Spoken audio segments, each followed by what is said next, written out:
Testing. Okay, my mic's good. Jack, you got levels? Check. All right, you're good. All right, so we're playing Into the Breach. I'm ready to go. Yeah. Just quick note before we go live. Make sure you don't talk about that thing that everyone is really upset about this week. Yeah. I know it's a hot button issue. Actually, you know what? Let me go to the bathroom first. Okay.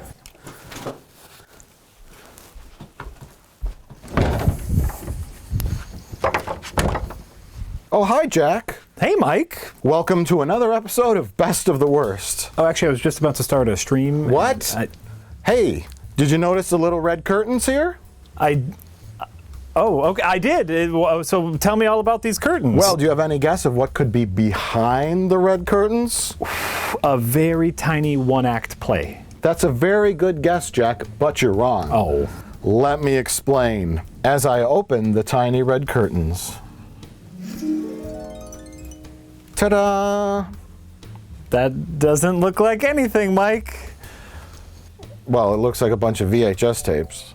But none of them are labeled. I don't understand what the bid is. So, this is the very first ever Black Spine edition of Best of the Worst, which is even more random than anything that we've done before, because not only could these be a movie, it could also be a blank tape, it could be some weird porno, it could be some kind of conference or lecture from 1992. Anything. It literally could be anything. This is exactly what Best of the Worst has been missing. More randomization. And more nonsense and terrible videos. So, Jack, I guess you'll be the first. Oh my. Randomly select a tape. I'm so excited. And literally, to our audience at home, this is not staged. I just want to reiterate that. These tapes, I don't know who put them here. Maybe Rich. I mean, most likely. Like, this is something weird. Let me just put it over here. But no one remembers what's on this shelf. And so this isn't a bit. It's not set up. These aren't all funny things. We don't know what the fuck is here. And this is our way of finding out, is why not do a show about it? Right. Instead of just looking at them. If one of these tapes happens to be a grandma who has recorded episodes of Bob Ross, right, you win the day. If that just happens to happen, that would just be great? the amazing coincidence. Wouldn't that be great? One of these could be like a home movie from one of your home movies. That's possible. We don't know anything. So I'm going to go kind of, right in this. Do they have front titles? We don't know. Oh, God. The first tape is Blackstreet Boys. I'm done.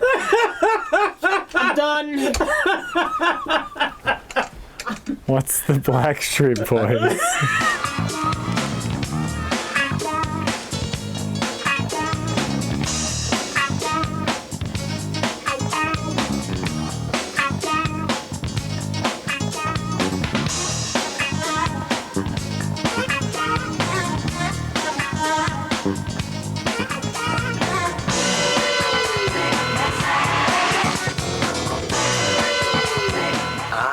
Learn how to dance.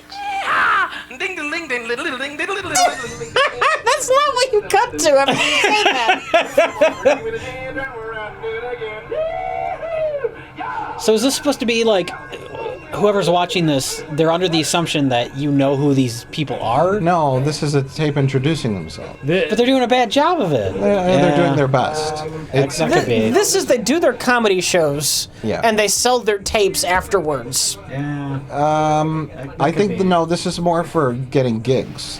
Pay $1,500 to $2,000 a week. No topless dancing. So that means clothes on? Yeah. All that money you get with your clothes on. I don't know if it's a mistype or something, but we can go check it out. We gotta check that out. Let's go see. Let's go check it out. All right, let's go. See, I don't know if this is like a skit in context with the video. Yeah, I don't know what's happening. A clip from a short film they did years ago, or what it is. Okay, this way. I think they paid a homeless guy to hold up a sign for them. Yeah, he's a real homeless guy. Yeah. I think that is a real homeless guy. Well, that was a success. Our first pick. I remember when we used to watch movies and not just whatever random crap. Yeah, I know. It's unfortunate, but this is the way it has to be. Are you ready to pick our next tape, Rich? But Mike, you insisted on doing this. We have plenty of movies to watch. I figured we had too many movies. We can watch some of the movies. No, I think it's funner if we watch random unmarked tapes. And our audience would enjoy that more as well. Ready to pick the next VHS tape, Rich? I guess. Not that one. Oh God, It's not that one. it's gonna be a snuff film, isn't it? Oh, it has a label. Oh, God. Oh, no. Oh, God. Don Beveridge, Customization Seminar. What's the year? From 1998. Now, is it about beverages or I think his name is just Beveridge. is it about customized beverages? I'm really confused. All right, Rich. Why? It's time to watch Don Beverage's Customization Seminar. We almost watched Crips today. We could have been watching Crips right now. Quit complaining. 3 hours and 42 minutes.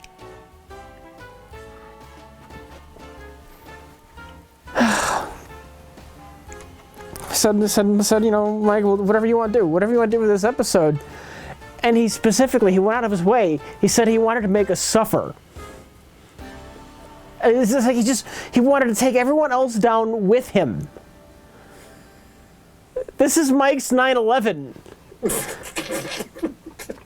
So I don't know what the issue is here. I don't know why you need to talk about it for 3 days. Clean it up.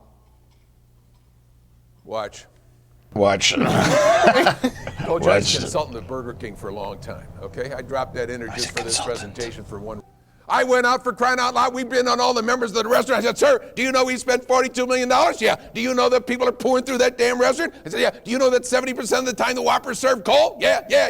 Tell the crew to push the Whopper button. Tell the crew to push the Whopper button. You got a Whopper button, you gotta push it or else your Whopper's cold. This is Don Beveridge. This is Don Beveridge. You gotta push the Whopper button. That's a t-shirt. You gotta push the Whopper button. That's a great idea. I'm gonna put that in a t-shirt. We'll sell it with the Whoppers. You got to be proactively going. By the way, I'll never forget Manny Garcia. Almost forgot it. Almost a system malfunction. It's like a robot malfunction. Yeah. I'll never forget.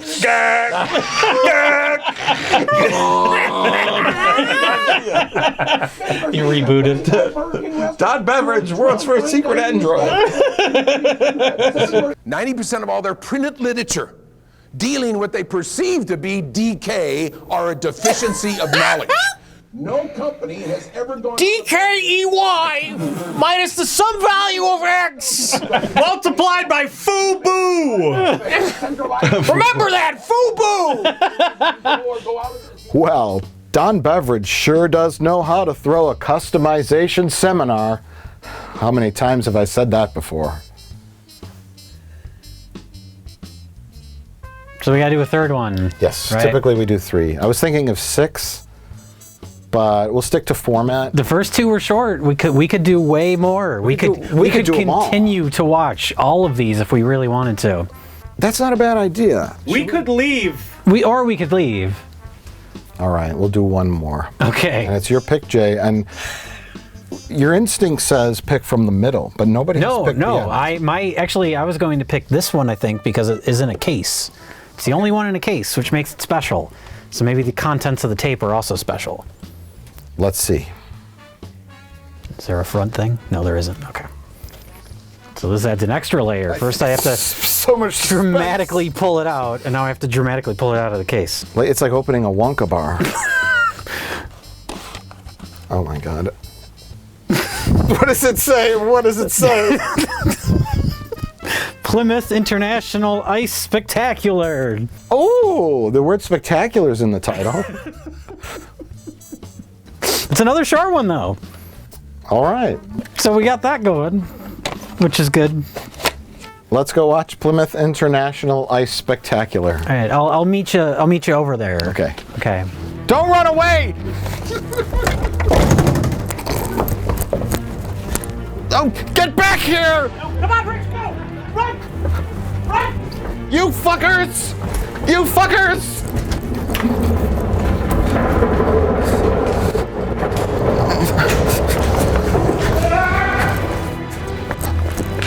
I got your car keys! I've got your car keys, you fuck!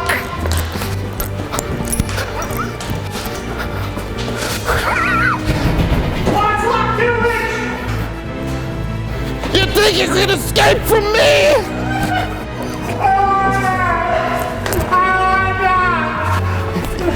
Where do you think you're going?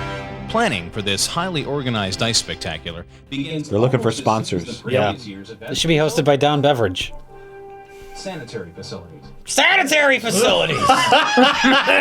SMPST. Concession stands. Oh, it keeps going. SMPTVCBBSIYT! Take that home with you. Get your name on a toilet. Get your name on some Band-Aids. The national reputation of this event, the media attention it generates, the enthusiasm of the townspeople, and the throngs of people attracted by the unique nature of this outstanding ice spectacular make it particularly valuable to sponsors like you. At the professional level, prizes include cash, tools, and trips. A grand prize is awarded to the first place winner. The student and professional competitors also select a car. That's staged. And a cash prize is awarded. The awards are presented. That's staged. They should show them like dining outdoors with the snow. The whole thing have to be outdoors. As the Ice Spectacular continues to grow, it attracts nationally and internationally renowned ice sculptors. You can be a part of what has become an international event. We are now, officially, the Plymouth International Ice Spectacular.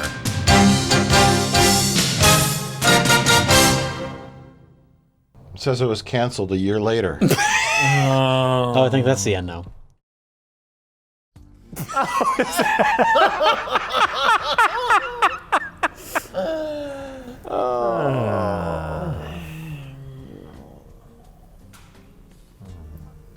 We should point out, like, I guess you kind of did in the opening, but this is true, is that we've had these tapes sitting on that shelf for a while. And I think the whole idea was, like, these don't have cases, these don't have labels, we're just gonna stick them here and we'll do something with them. Yes. Cut to 3 years later. We forgot what they were. Long enough time has passed where we forgot what any of them were. And the true test of figuring out what they are is not just to look at the sticker and throw it in the garbage, which is what we probably should have done. Probably should have done that. But it's to physically watch them and record ourselves watching them and turning it into a show that you, the viewer, must endure. I mean, watch and enjoy. Our first tape is Jay Black. took control. I was gonna do it. Everybody wants to do it every episode What's now. our first tape, Jay? But you were all rambling so much that I just did it. Blackstreet Boys is our first tape. Jack, Blackstreet Boys. Oh my What is God. it? What I'm is this black tape again. about? By the way, preemptive, you're welcome for having Backstreet Boys music stuck in your head for the rest of the day. And hit it. But just enough not to get flagged by YouTube robots. Blackstreet Boys, AKA To the Crowd. Yeah. It has booking information on the front of the VHS, which I'm sure has been blurred out, maybe? I don't know. Do you think they're still desperately clinging to their AOL email address? We don't know. We can't aim them anymore. AIM is dead. But let's send a test email just to make sure it's an active account still. And go. Oh, the email got bounced back. Oh, okay, it's inactive. Okay. So it has booking information, so we can only assume this is a demo reel of some sort of variety act that features dancing, stand-up comedy, some sketches. but it's like a 3-hour demo reel. It's just way too much. Hey, what you wearing, girl? I'm naked. What you talking about? What? Oh, this is a dude. I'm sorry. Hey. Is that your husband? What's wrong with him? In Montreal, we ran into a gang. A little bit of violence, but a gang. They were extra nice. What was they called? The bunny rabbits. That's right, yeah. Yeah, man, they gave us the keys. I'm done. Normally, a demo reel for an actor would be like, here's 5 or 6 different projects I was on, a student film, a little bit part in CSI Miami, where I played like a homeless person on a bench. Or Dead Body. That's Dead the Body, best. Do you know that's yeah. what Daisy Ridley did before Star Wars? She was like a dead cadaver.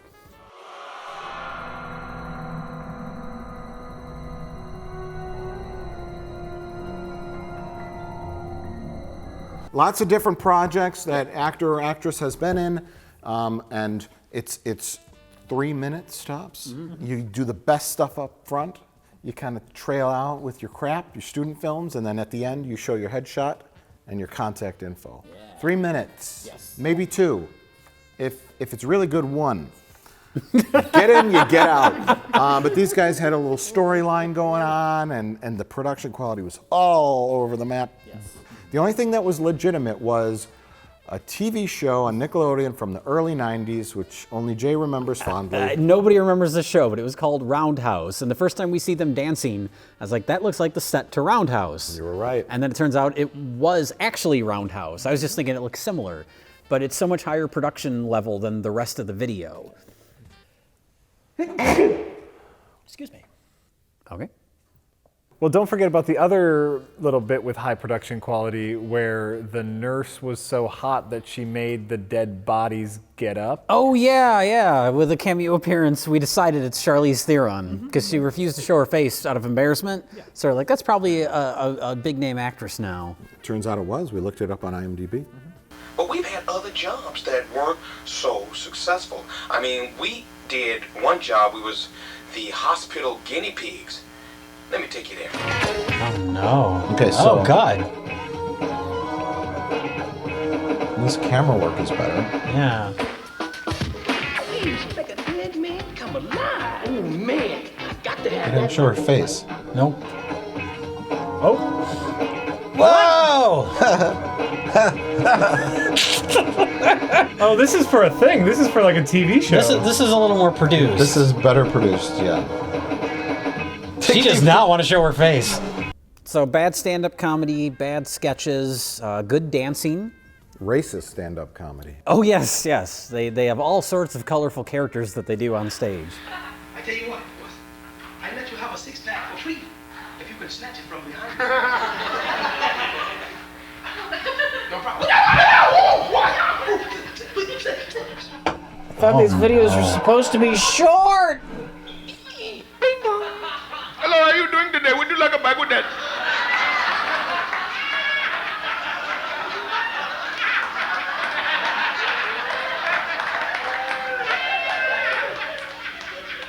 I just walked in. Would you like a bag with that?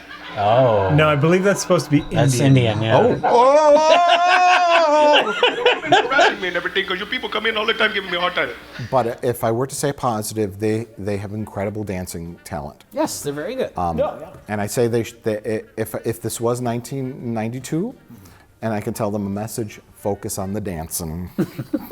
And then their like live performance stuff where he was riding around on like a little tiny tricycle and they're trying to do like that was gags. when you realized that they were desperate. We'll try anything.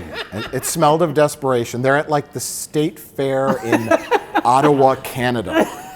And there's just a whole bunch of white people, and they're like, "You ain't never seen black people from Compton," and there's like, "Oh, oui." They're like confused Canadians, and they're like, Everything's wrong. Stick to the dancing. So here's the depressing thing. Here's what's going on here. It's just one depressing thing?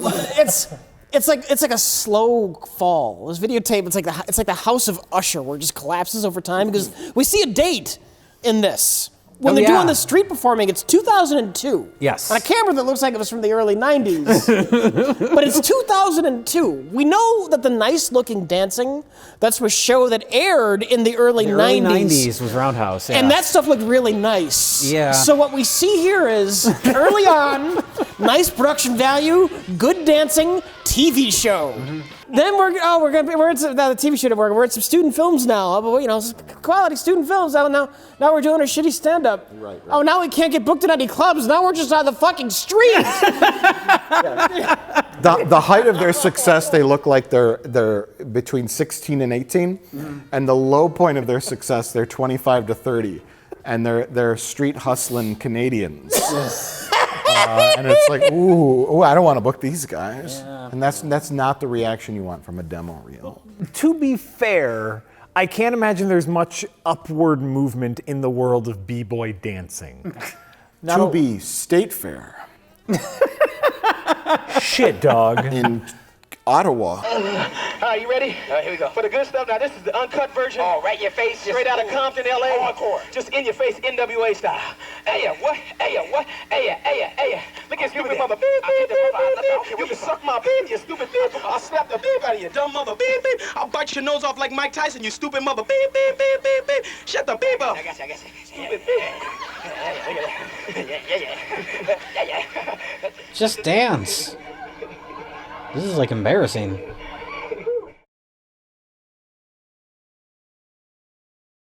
So moving on, the next tape that we watched in this horrible failure nightmare experience was Don Beveridge, 5/1/98, Customerization Seminar. Is that a word? That must be a word. I trust Don Beveridge. He's a man of confidence, that Don Beveridge. He's a fucking lunatic. He's a confidence man, is what you're saying? He's a confidence man. Yes. But Rich, tell us about Don Beveridge. Don Beveridge is, I'm not sure if he's a con man or a weirdo. He's both. He's both. He's some kind of corporate shill guy who does nonsense motivational speaking for like low-level managers for coffee franchises. Yeah. Yes, he's a very passionate man. And if you go back to that operation and execute and implement and apply QS, C, and F, you own the damn market. QS, quality, service, cleanliness, and friendliness. That is the business. And he exudes friendliness. You gotta be friendly! God, you're not gonna be successful, you're not friendly, you stupid motherfucker! Tell those assholes to clean it up! Push the Whopper button, for fuck's sake!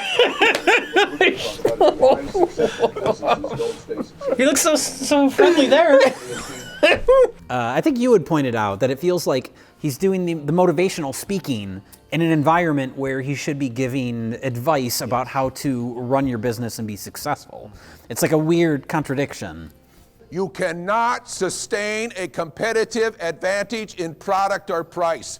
And the businesses that fail, and the people that fail. It's like a doctor gonna like walk in front of the screen and start talking about the symptoms of some kind of cognitive disorder. These are the signs. Some new benefit and some new bagel and some new ice cream. Don Beveridge's disease. Or what if this is like a social experiment where they get these people in to watch this seminar and then they just have this guy rant about nonsense to see how long it takes them to figure it out? Yeah. But for the past 30 years, no one has figured it out and have been taking his advice, so they're just making notes still. And he's somehow become the world's leading business expert. You're on your way out of business. What is bagels? Yeah, fuck yeah, bagels! Why does he keep talking about bagels? I looked up Don Beveridge, and he's not just a fraud. He's written about 6, 7, 8 books about business. He was I don't know if he was a CEO or he worked with many businesses. It lists them. So Did he have anything to do with any companies involving bagels? No. We got bagels! Whoa! That's shocking. Loves bagels. That man loves to talk about bagels. Bagels and Whopper buttons. Well, we'll get to the Whopper button. Yeah. Tell the crew to push the Whopper button. Bagel is his word for widget, I think. We get you into bagels. Anticipating bagels. You're ready to go. I told him we had bagels. I'm going to give you bagels, okay? Bagels. No, he might know something about business, but it certainly isn't communicated in this video. Well, I think it's a fraud in the sense that I don't know what these people are getting out of the seminar as far as practical advice goes, because he doesn't seem to stay on any consistent train of thought that, oh yes, I get what you're saying. He has 5 minutes of material that he's selling to these people in an hour-long lecture, basically. He's conning these poor saps. This could have been distilled into a fucking one-page pamphlet. We should note it takes place at the Showboat Casino Hotel in Atlantic City, New Jersey. So we often have next to his head as he's babbling on about nonsense, Showboat. It's beautiful. Yes. As he is sermoning to the public, let me tell you about business. Not just you can do it. You're the boss. You're responsible. You're the father to your employees, and you can do it because your product doesn't matter. You got to have a good product, but your product doesn't matter. You see, as long as you're clean, well organized, be a father to your people. Your product doesn't matter. Also, it's got to be a good product. Participative management. The problem is a deficiency of execution. Application and execution, and I'm having one hell of a time driving that home to the owners of these stores. Whoa! You think we're going to get smoothies? Colada. Whoa! Ladies and gentlemen, the third identity is also you. It is Clark Kent. Tell me something. In what city does Clark Kent live? Come on. Metropolis. Thank God, my friends. Haagen-Dazs said Gotham City. Ladies and gentlemen, one day the bankers are banking, the tellers are telling, and two hooded crooks come running into the bank. They go bang, bang, bang. Teller dies underneath the table. President dies underneath the table. Crooks go bang, bang, bang. As soon as the crooks leave with the money, President comes out underneath the table. He picks up the telephone. Naturally, living in Metropolis, who does he call? Superman.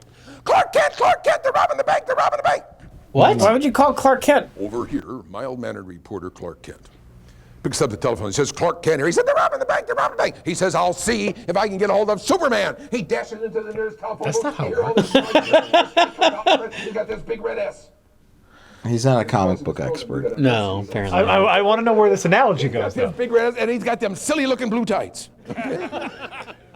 Now you know it's Superman because he's sitting in front of the open window, flies out the window, sees the crooks running down the street, runs the crooks, goes bang, bang, bang, knocks the hell out of the crooks, puts them in jail. Tell me something. What are the police in that town doing? They're eating donuts. Very good. Hopefully. What's he getting at? That's what I'm waiting for. They're doing it in Krispy Kreme. They're eating donuts. Ladies and gentlemen, take it home with you. Ladies, you understand? Supermen destroy businesses. Supermen destroy people. This is the management. What is he fucking talking about? Okay, so number one, why are they calling Clark Kent A mild-mannered news reporter about this problem? Right. I really thought the analogy was going to be that when you're the employee, you have to have like two distinct personalities that you put on for different situations. Right? Like you can't be the Clark Kent when you're doing the discipline. You got to be Superman when you do the discipline. But other times you got to be the Clark Kent, the mild-mannered. But no, he just wanted some rambling thing about how Superman was making lazy cops.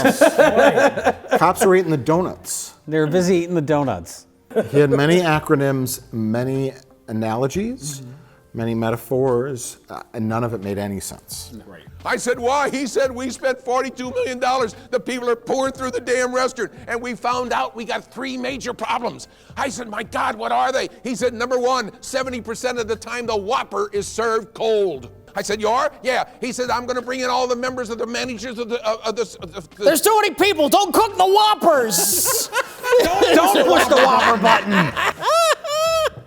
But boss, you said to keep the store clean. I've been keeping the store clean. No one's. Sometimes you gotta be a policeman. Sometimes you gotta be Superman. Execute. Take the Whoppers out of the freezer. Execute. Rule number one in business. How does the customer see you? And my friend, if the answer is ice cream. Done beverage. Sounds like it's like a character on The Simpsons or something. Like, or The Office or Parks and Rec or some kind of TV show like Don. It's Don Beveridge. But the funny part is, whatever that character would be on any of those shows would be Don Beveridge. That's true. This is him. He's real. He's beautiful.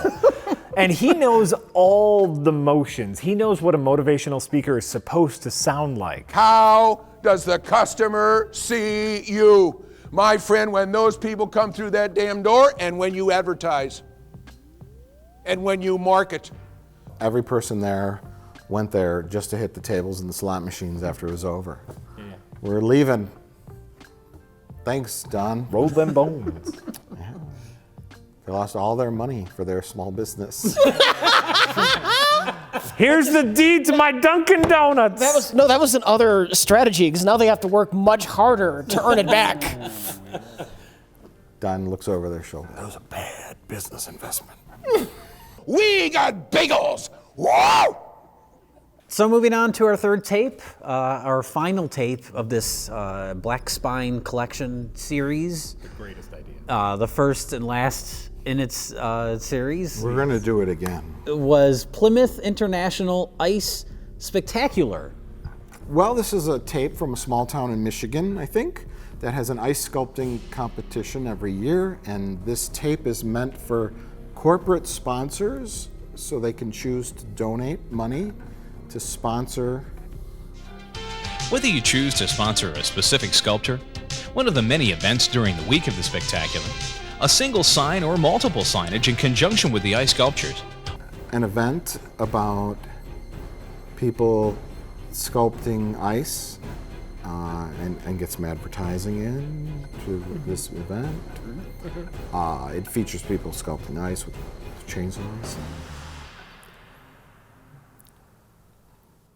Oh, fuck it. It's time that we talk about partners. What? Partners? What? Oh my God! Yeah!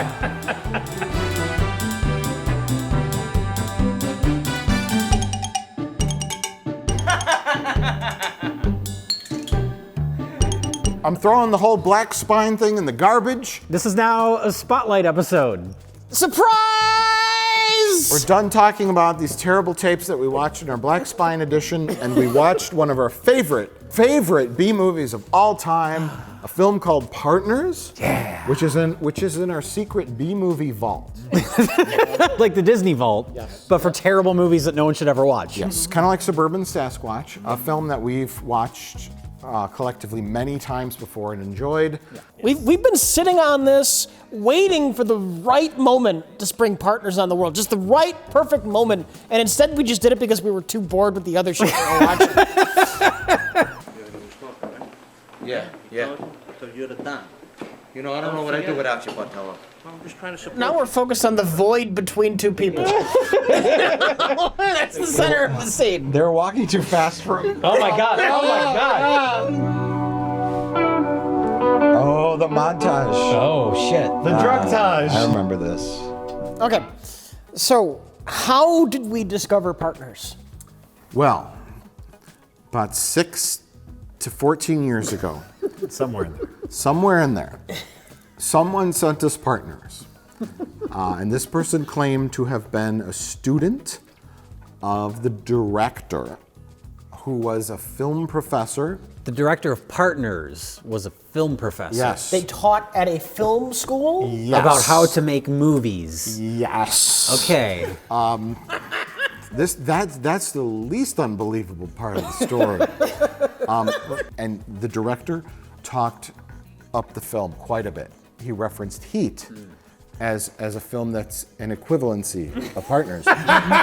Well, this is the amazing thing. In rewatching it tonight, in preparation for this discussion, there were so many things that I either forgot about or didn't remember or didn't see like I don't know if we've watched this all the way through too many times. We have. I think the first time through we were just shell shocked. Maybe. Because you see the the 180-degree rule being like just blatantly violated 5 times in a row, and you're so shocked from that you.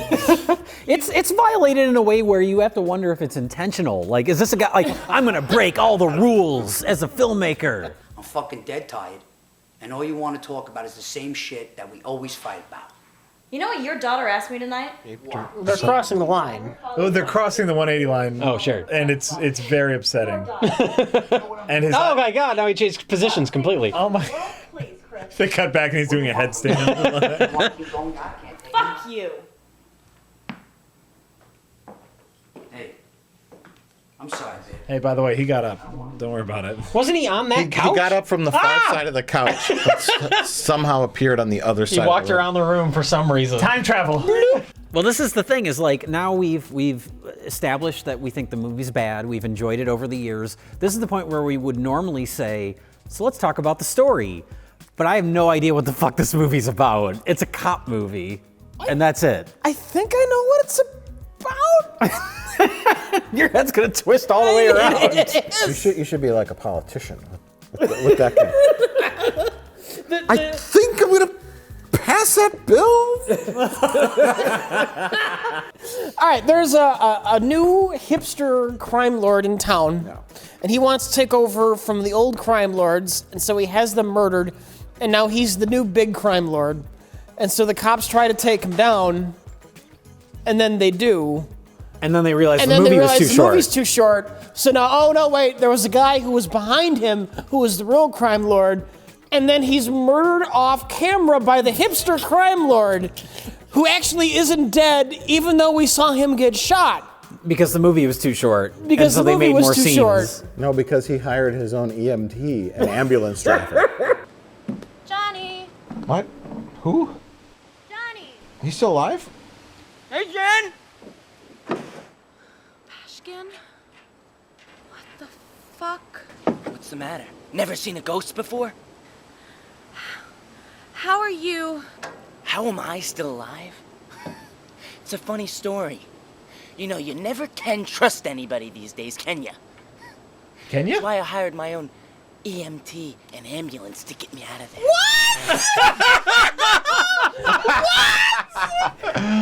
What? How does that make any sense? They covered up his death. He was either planning to get shot, because why would you hire an EMT and an ambulance? That's some pre-planning. That's how you get to be a hipster drug lord. I hope to God when the cops try to fatally shoot me, they only shoot me through right here, instead of my heart or my brain. Something that an EMT could easily repair, that I've paid for. Or I really hope that they don't like not shoot me and just like tackle me, because then Or- they'll and arrest me, yeah. They'll just take me to jail, and my whole ambulance plan will be for nothing. Yeah. If they So don't it almost shoot seems like they made that up As an excuse to have more movie happen. after they decided they needed more movies. Oh, and he killed Johnny Chaos off camera. How do I know I can trust you now that Peshkin's gone? Fuck Passion. On the backbone of this operation. You want in or no? Oh yeah! We have this big shootout with Johnny Chaos. Johnny Chaos gets away, and then we cut to the next scene, and hipster drug dealer's just like, oh yeah, I just shot him. I don't even think we should bother talking about the plot. All right, well, let's talk about how the movie starts. Let's start at the beginning. Let's start at the opening credit sequence. Yes. Do you love Miami Vice? Do you like Michael Mann? And so he has his detectives, who we don't even know are detectives at this point. As far as we know, there's just two dudes driving in a car. Yeah. I like to fist bump. And they do like to fist bump. They Randomly also, after moments of awkward silence. They're just sitting there in silence, and then just out of nowhere. You need another fist for that. Are you saying you have a problem with that? We just did it. But you were motivated to do it by the discussion. It was unrelated. It just, unrelated? it just happens every now and then. Oh, okay. If you just don't talk for like 5 minutes straight, you gotta do something with your fists. Or else it's super gay. Yeah. I've never driven around with just a dude for more than like 10 minutes without occasionally going like that. Or else it's so homo. So how about the credits themselves? Yeah. Can we talk about just the the titles in the computer. This is the first thing that's just wrong. Well, everything's out of order. Everything's out of order and everything's off center. Yeah. Well, no, it's centered if you only have one line of text. When it's just like the actors' names, it's centered. But when it gets to like, director of photography will be right in the center, and then the actual name of the guy is below it, because I guess they couldn't figure out how to make the whole thing centered. 70% of the names is the director. Yeah, over and over in the wrong order. 2 camera angles. By the wrong order, you mean, for an audience who may not know, written and directed by or directed by. Usually it's the very last credit because it's the most important one. You have comes written by, right in the middle. Written by, produced by, directed by, or like the last 3 credits. Generally, there's Like some variation. His was sometimes. written, edited, produced, directed by Peter James IENGO. It right in the middle, and then it cuts to stunt choreography by so and so, costumes by, and then it's like. And then after all these crew ones, then we get introducing, and it's like an actor's name, and it's like, well, aside from that being wrong, like this is introducing all these people.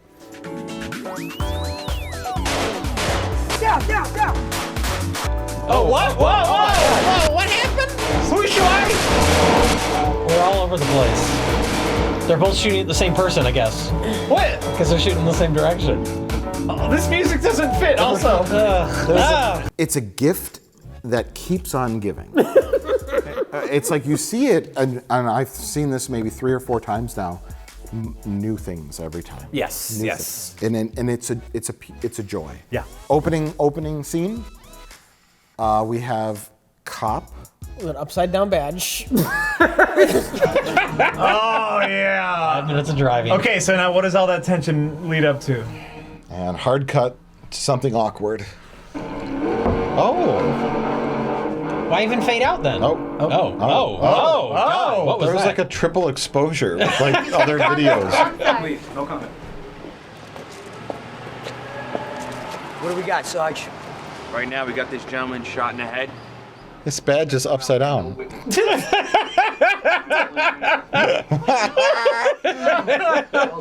The titular partners meet cop and his badge is turned after many takes and no one noticed. They go to a crime scene. We have cop guy and his partner, bald guy.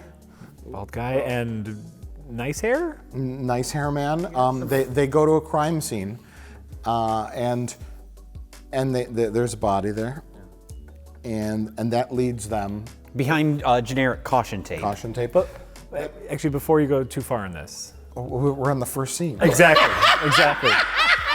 You were about to leave the first scene, and part of the roller coaster that is Partners is this opening scene actually looks kind of nice. There's some nice like brownstone buildings in the background. It almost looks like an episode of CSI New York. Yeah. A little video-y, but sure. Yeah. But I think there might even be a dolly. There is a dolly. Yeah, there's a dolly. There's some production value, and there's a little glowing orange glow to the image. It looks nice. It looks nice, and so after the baffling credit sequence, it's like, oh, this might actually be a real movie. But then they start speaking. I'm Detective Christopher Perez, and this is my partner, Detective Steve Clarkson.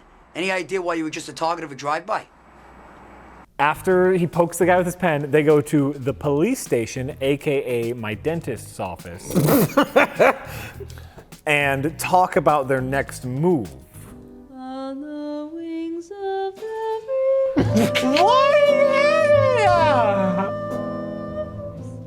This is like, in like old detective movies when they go to the nightclub and but this is modern times, so it doesn't make any sense. But they've seen this in movies, so they put it in their movie.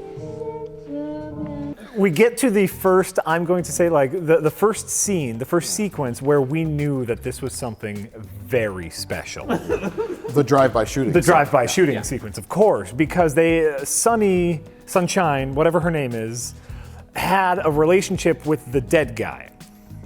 We think, because it's all, very muddled. But, so the cops take her out to the front porch of this bar, which because all classy bars have a front porch that looks like a house porch. All the time. And as soon as they got out there, the second they get out there, there is a drive-by shooting.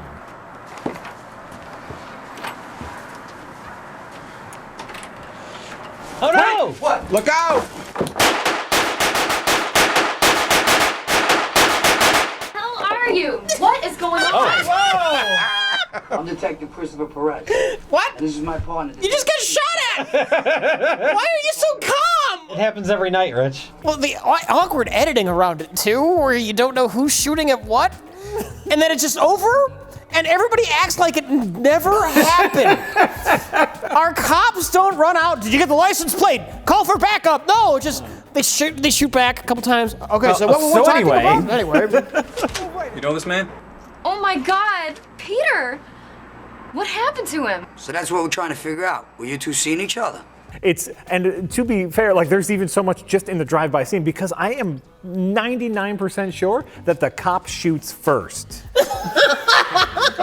I am sure the cop shoots before we even, as an audience, know that the person in a truck has a gun. And so, like, why is the cop shooting at this car? Oh, wait, the car is shooting back. Was that self-defense, or are they shooting at the girl? Other cop dives on the girl, and then everyone gets up and goes, what was that about? It's bad editing, and that's what it is, because, before we forget about one other magical moment among millions, there's the assassination scene of the two Italian guys. I want it done today, you understand? I want it done today. I want that motherfucker killed today, now, today. What? Okay. Yo, Gargano, there's a message from Peskin. He shot himself. Who's shooting who? He starts shooting his gun. He shoots one of the mobsters. The gun stops.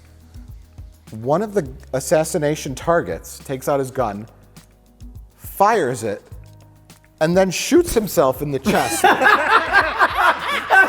And then they never showed the other guy shooting again. The gunman is done shooting at that point and started running away. He fires his gun and then shoots himself. And whether or not that was a really unfortunate ricochet, or just terrible editing. He bought those Australian bullets. Boomerang! You did it. He did it. He made a successful joke. Australian bullets. It's really good, Rich. It's really good. Okay.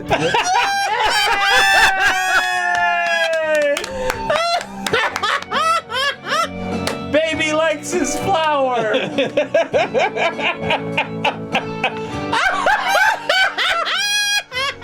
Yeah. What? Maybe don't leave all this in. Like that's an outtake, right? Yeah. That is clearly an outtake. He's method acting. Oh, it just kicked in. All we want is some info. We know there's a heavy shipment of blow coming in. We need to know where and when. But the dirty shoulder should be out of focus. Yeah, of course. It should not be in focus. It should not be focused on the guy's ear that's in the foreground. Oh, look at how many bumps there are in the back of his ear. Oh, he had his ear pierced in 1994. I can tell, by the way, that the technique was done. But listen. You're talking about. It's so in focus. It's super in focus. Jesus Christ. I guess you can't get anything right, huh?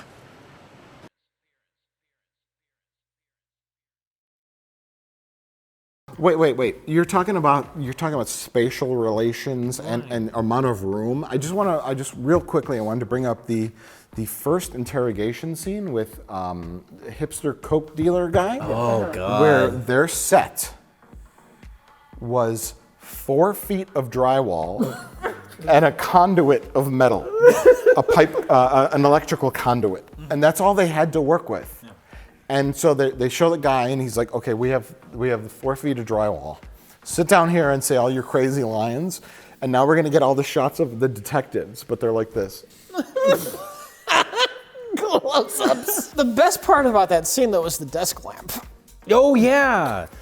This is a Space Cop comparison number 1 of at least 2. which is when you have the famous interrogation scene that all these cop movies have, and you have the overhead light that's like blaring down on everybody. But in this scene, they couldn't be bothered to do that, or they didn't know how to do that, so they just put a desk lamp and pointed it directly at his face. This is tiny little desk lamp. Frankly, it's adorable. The cuts between that and just the extreme close-ups. Yeah. It's magic. Well, the corkboard scene. Let's talk about the famous corkboard scene, all right? And we call it the famous corkboard scene because it's the best thing that we collectively have ever seen. Well, our reaction to it in this was mild in our screening room footage. Yeah, because we've seen it before. Because we've seen it a number of times. First time we've seen this movie and we watched the famous corkboard scene, we laughed tenfold. We might have had to pause the movie at that point. Yeah, we definitely had to pause. I think I threw up from laughing so hard. Oh, there it is. It's a corkboard scene! The most important thing to remember is that this is not some type of routine operation. Do you hear that sound effect? So It's like it was like a chatter of a concert hall, and then it quieted. They're standing in the same spot! It's the same spot! They're standing in the same spot! About that.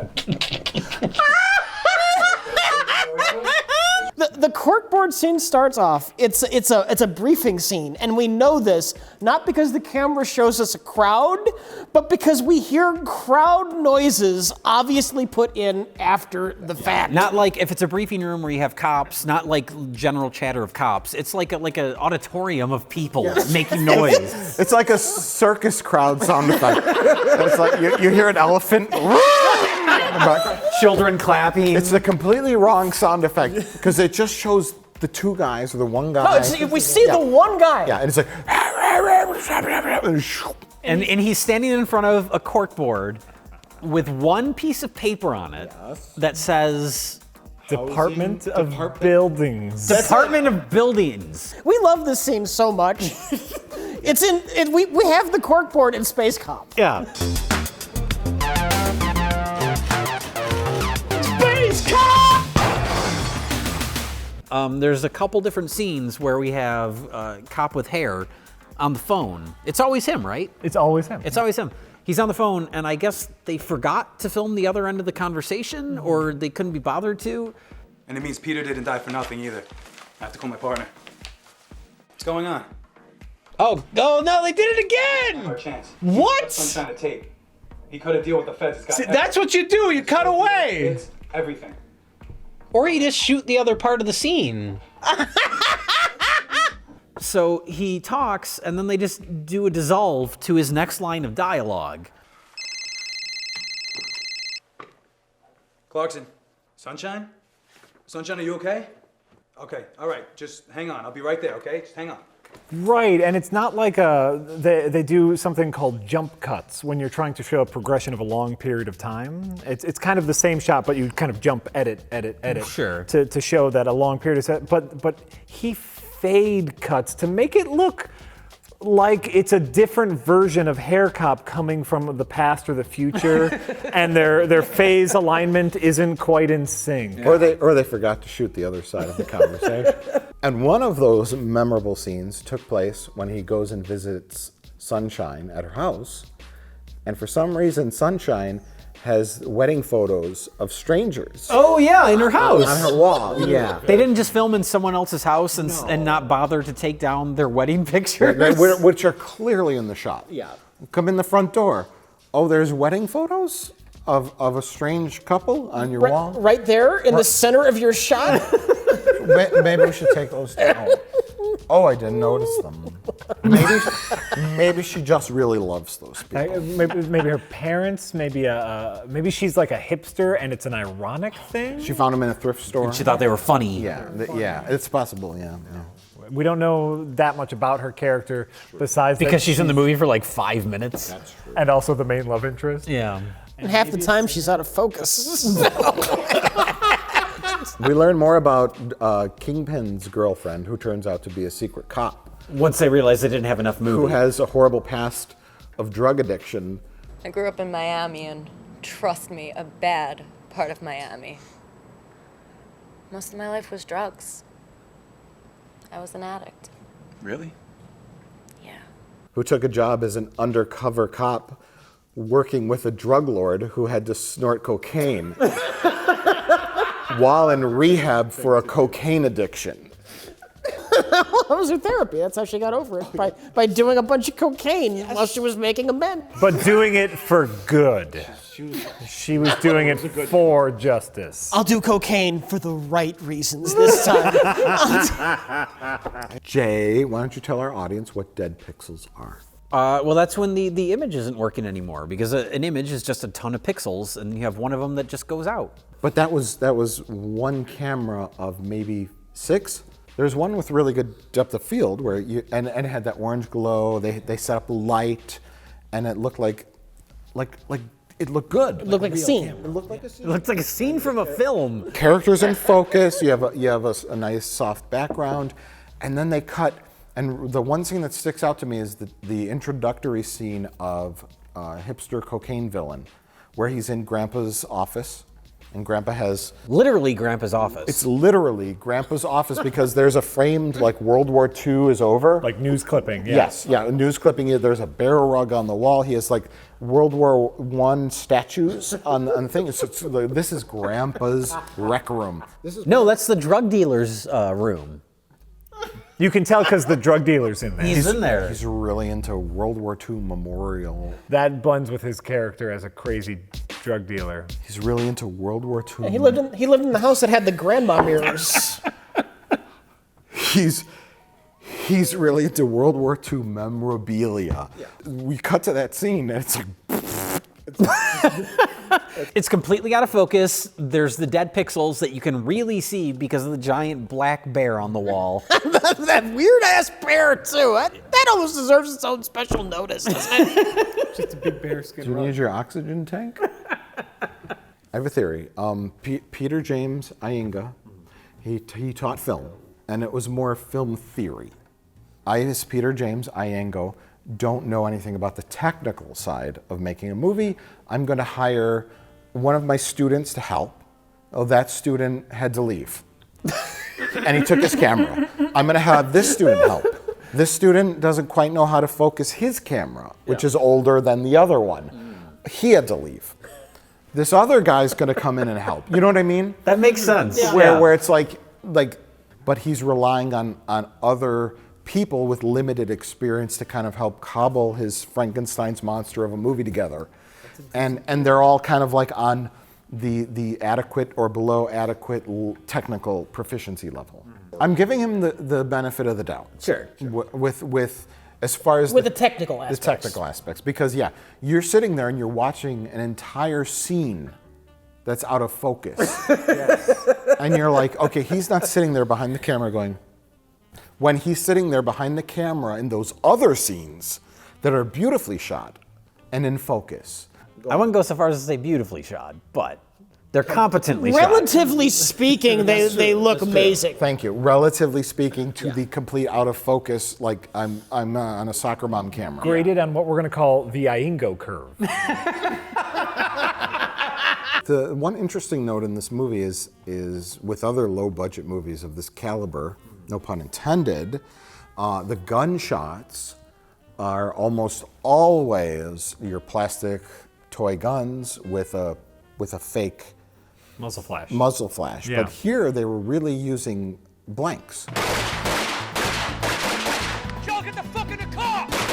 Yeah, you could see the shells and fly out. You could see the shells flying out. You could almost see the burst of air on that one thing. I just know, all right, as an actor, I would not let somebody shoot at me with a blank on a Peter James IENGO production, because your ass is going to get Brandon Lead. That's very true. And that happened on a professional production. Right. Yes. You're talking about the execution scene in the grandpa's office. Yeah, you're right, Rich. I'd be like, no. If things can go wrong in a big Hollywood production, imagine what can happen in the hands of Peter James Can't even IENGO. focus his fucking camera. Those blanks were loud enough. It roused the neighbors out of their slumber. They didn't even bother to put on their shirts. No, They just wanted to come out and see what their neighbors were filming. Jesus Christ. I guess you can't get anything right, huh? I love you, Chris. Well, the neighbors are watching. Hey, what are you doing? You got a camera? Hey, what's this? What are you shooting for? I used to think it was something more, you know, but I realized it's Staring. the same as they are. Doing something with a camera over there. Hey, Vinny, look over there. They got camera. Look, another one came. Yeah, they're multiplying. Hot summer in New Jersey that year. Just a bunch of shirtless dudes in the background staring at your production. They're multiplying. To be fair, it's a big deal. Cameras are out. They had a reflecting board that you can clearly see blowing That's in right. the wind. Yeah, the wind keeps knocking it out, so the face keeps getting illuminated and then not. And so if you're a looky-loo and you see like a big old deal happening, you want to go and poke your head out. Here's a tip, though. Yeah. I'm no Stanley Kubrick or Alfred Hitchcock or anything, but when you're looking down the lens and you see a couple of shirtless neighbors, you go like this.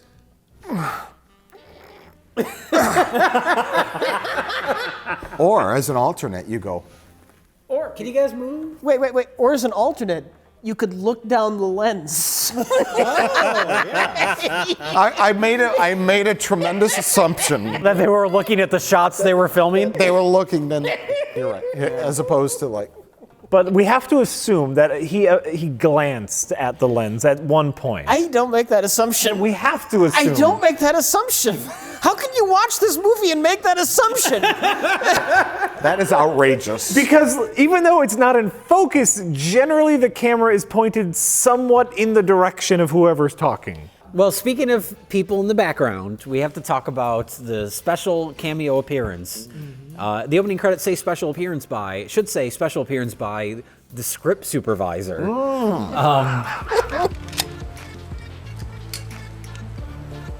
I've seen this movie like 6 times. I've seen it at least 3, and I don't remember hardly any of this.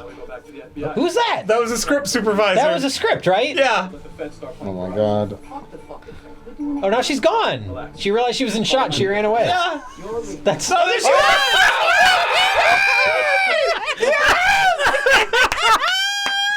And in this particular situation, which is we're going to talk to the Rastafarian drug lord who lives in a crappy apartment. Yes. I'm going to guess, I'm going to give Peter some credit, that they only could film in a crappy apartment building, and the stature of Rastafarian drug lord might be above that. So we're going to show a fence maybe a little bit. Hey, what you here for? Give me. You have weapons? Show me your weapons. Close up, because you don't want to show the lady walking by with the laundry basket. You don't want to show like the cans of Bud Light on the ground and the white trash guy and the wife beater smoking a cigarette. You don't want to show all that because this is your Rastafarian drug lord who's wealthy. And in your script, exterior, mansion. Mercedes-Benz. Gold-plated fence. Yeah. And I think his strong point is telling a story, and his weak point. What the fuck are you talking about? On a grade, Rich. On the IENGO grade. The IENGO curve. The weak point is the technical stuff. Anyway, I'm here to tell you about my pitch for an exciting new film. It's about 2 NYPD partners who will work together to hunt down a psychopathic drug lord bent on controlling all drug trafficking in this country. They travel from Miami to New York deep undercover to stop this drug dealer. These 2 detectives work together with federal agencies, and they fight to bring this drug ring to its knees and stop this maniac from his hurricane of terror. This is a story about brotherhood and justice. That's my exciting new crime drama film that I'm pitching to you guys. Thanks. You broke Rich. I'm working with what I got here. Yeah. I mean, you're not wrong. Yeah. Relatively speaking. He's trying to tell this story about 2 partners. One has wife troubles. His wife says you work too much. You don't care about her family. I used to think it was something more, you know, but I realized you're just the same as they are. They do it all for the thrill, for the power, for the high. You're no different than them. You're just not a criminal. The other cop he's like, I'm cop. Rich is checking out. And then at the end they have a little moral, like partners. We're partners. They have a titular line at the end of Yes, this, which they is do. They do, yeah. glorious. Okay. Oh wait, we have a new development? I'm not gonna believe this. They found Detective Dana's car flipped in a ditch on the side of the road. Oh, shit. What about, is she okay? I mean... No, she's gone. I'll see it right away. Come on, let's go. Well, here we go again. You know, this job may suck. The pay, the stress. But at least we don't have to go at it alone. Partners? Partners. Partners! Oh, by the way, that character that we were just given a ton of information about 5 minutes ago, she's dead. She's dead. Oh, and a new third bad guy who they just arrest, and then the film ends. They arrest him in a VFW hall. The DEA. Well, he's the new bad guy. He's introduced and arrested in the last 5 minutes of the movie. In the same scene, he is introduced and arrested. You sell the very same drugs you seize, and you use Peshkin to sell them to the same drug dealers you took it from. Masterful. Masterful. It's a space cop plant.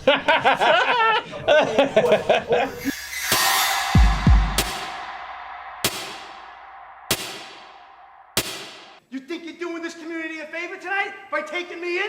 Do you? I'm done listening to I control the animals around here, so you know what? Take me in. They go to a church hall. That's where the DEA is having his big meeting on a fold-out. A plastic folding table. A plastic folding table with someone related to the production's relatives surrounding him because they all look horribly confused. It's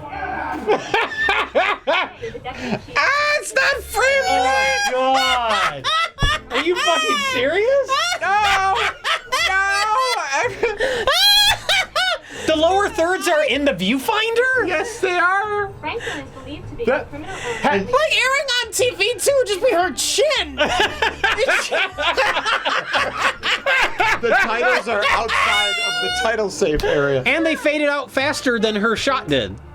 The partners have had a long partnering, and they go to the diner, and we get a little treat, little Easter egg, a little director cameo.